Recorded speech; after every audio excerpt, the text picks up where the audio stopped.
जय हिंद बच्चों। आज हम आपको एक ऐसा टॉपिक बताने वाले हैं।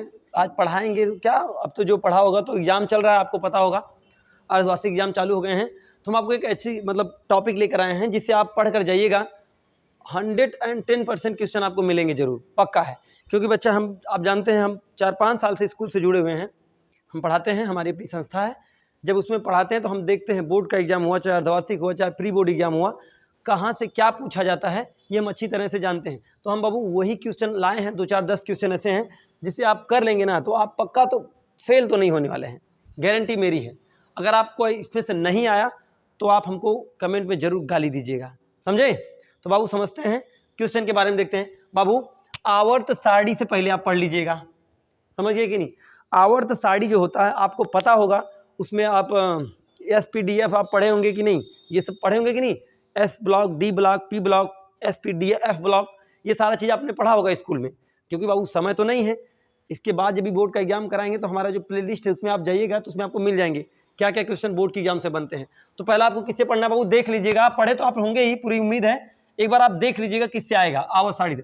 दूसरा बाबू सिग्मा तथा पाई बांड, सिग्मा तथा पाई बांड। बाबू लोन पेयर के बारे में समझते हैं, पढ़े होंगे। जो बच्चा पढ़ा होगा उसको याद होगा कि जब कोई भी मान लीजिए ऐसे N2 है, मान लीजिए, समझ में आई बात की। तो मान लीजिए H2O, ऐसे H2O, तो हाइड्रोजन कितना है 2, ऑक्सीजन कितना है 1। तो इसका बाहरी कक्षा में कितने इलेक्ट्रॉन होते हैं बताइए, 8 होते हैं। मतलब 8 इलेक्ट्रॉन इसके होते हैं, तो बाहरी कक्षा में कितने होंगे 2, और उसके बाद क्या है 2, 6 और 2, 2, 6 और 2, तो बाहरी कक्षा में कितना होगा 2। तो क्या बच्चा इसको वैसे नहीं कर सकते हैं, ऑक्सीजन और ऑक्सीजन, यहाँ पर हाइड्रोजन, डबल बॉन्ड हाइड्रोजन। जो ये हाइड्रोजनवा जो ये जो डबल नहीं लग रहा है, ये जो पिछवा में पाई है, इसी को पाई कहते हैं। इसी को क्या कहते हैं, पाई कहते हैं। इसी को क्या कहते हैं, पाई। और एक बॉन्ड को सिग्मा बॉन्ड कहते हैं, एक बॉन्ड को सिग्मा बॉन्ड कहते हैं। यही होता है बाबू, इस चैप्टर का मतलब यही है। जो पढ़ा होगा बच्चा उसको आ रहा होगा सिग्मा और पाई के बारे में। आगे देखते हैं इलेक्ट्रॉन बंधुता। इलेक्ट्रॉन बंधुता जानते हैं, इलेक्ट्रॉन को जो आप सजाते हैं उससे, उस चैप्टर से पढ़िएगा। हेस का नियम जरूर पढ़ लीजिएगा, 100% आने वाला है। हर साल क्वेश्चन में पूछा जाता है, हर एग्जाम में पूछे जाते हैं, चाहे वो अर्धवार्षिक हो, त्रैमासिक हो, या फिर क्या उसको बोलते हैं प्री बोर्ड हो, या फिर बोर्ड का हो।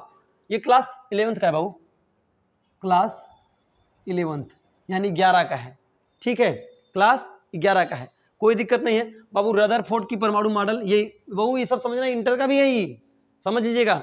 रदरफोर्ड का परमाणु मॉडल आ सकता है, सहसंयोजन आबंध आ सकते हैं, इसको जरूर पढ़ना। सहसंयोजन आबंध पढ़ लीजिएगा। आबंध कोट की विद्युत ऋणात्मकता पढ़ लीजिएगा।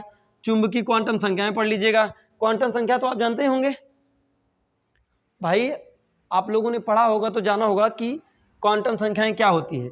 ये मैं आपको बता चुका हूं, क्वांटम संख्याएं के बारे में मैंने आपको बताया है। क्वांटम संख्या के बारे में मैंने आपको बताया है। 100 से अधिक परमाणु क्रमांक तत्व, ये भी आपको बता चुके हैं हम, है ना। समझिए बाबू, आबंध कोटि है बाबू, आबंध क्या लिख दिया हूं, आबंध, आबंध कोटि अभिक्रिया है। इसी प्रकार से तमाम चैप्टर, मतलब ये आपके पक्का आने वाले हैं। ये 10 क्वेश्चन आपके पक्का आने वाले हैं। कोनो 2 का आएगा, कोनो 3 का आएगा, कोनो 5 का आएगा, इसी से नंबर में आपके बनेंगे, ठीक है बच्चा। आज हमें टाइम तो नहीं था, इसलिए हमने ये बनाने में थोड़ा सा हमको लेट हो गया, हमें इसलिए पूरा कॉन्सेप्ट देख नहीं पाए और बना नहीं पाए। बाबू नेक्स्ट जो एग्जाम के शेड्यूल हैं उसको अगले वीडियो में एकदम बेहतरीन तरीके से आपको बता देंगे, फिजिक्स के बारे में, और ये तो केमिस्ट्री है ही है, फिजिक्स, बायोलॉजी, ये सारे क्वेश्चन जिससे बनते हैं हम नेक्स्ट वीडियो में आपको एकदम बेहतरीन तरीके से बता देंगे। आप उसी चैप्टर से तैयार करके आइएगा। 110% कह रहा हूँ, आप इसी से मतलब यहीं से क्वेश्चन बनेंगे। अर्धवार्षिक में आप देख लीजिएगा, आप देख लीजिए, यह क्वेश्चन आप नोट कर लीजिए, ना आए तो हमसे कहना, यह क्वेश्चन आप नोट करके आइएगा। इसमें से ना आपको मैं बता रहा हूँ, हमें नहीं लगता है कोनो छटने वाला है। एक आध ठोकर गड़बड़ा गया तो गड़बड़ा गया, नहीं आएंगे पक्का है। क्योंकि बाबू हमने बहुत सारे क्वेश्चन होते हैं भाई, 20-22 क्वेश्चन होते हैं, लेकिन हमने उसमें से 10 टॉप 10 में पकड़ा है। 10 कितने पकड़े, टॉप 10 का 10 में पकड़ लिया हूँ, और उसी में से आपको लगाया हूँ। बाकी आप देख लीजिएगा, आपका एग्जाम है, ढेर सारी शुभकामनाएं, best of lux, thank you.